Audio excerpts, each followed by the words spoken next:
আগের পার্টে দেখেছিলে কিন্তু আমরা বীরভূমের স্টলে ঢুকেছিলাম। তো জামা কাপড়ে বেশি একটা ফোকাস না করে আমরা একটু হোম ডেকোরের আইটেমেই যাচ্ছিলাম।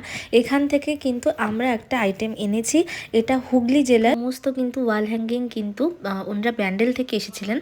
পটশিল্প কিন্তু দারুণ ছিল, ওখানে বিভিন্ন রকমের কিন্তু আঁকাগুলো ওখানে আর্টিস্টরা বসে বসে করছিল, দেখতে এত সুন্দর লাগছিল। কাপ কেটলি থেকে শুরু করে কিন্তু ম্যাট বিভিন্ন আইটেমে কিন্তু ওনারা এই ড্রয়িংগুলো করছিল। সামনে থেকে না দেখলে না এগুলো জাস্ট বোঝা যায় না, তার জন্য বলছি তোমরা যাও। এটা এখনো 15 ডিসেম্বর পর্যন্ত আছে। এগুলো কিন্তু গয়না বড়ি ছিল। তারপরে কিন্তু আমরা চলে আসি ফুড স্টলে, কারণ প্রচণ্ড খিদে পাচ্ছিল। শীতকালের মেলা মানেই কিন্তু পিঠে ছাড়া ইনকমপ্লিট। আমরা একটা ভাপা পিঠে আর দুধ পুলি নিয়ে নিয়েছিলাম।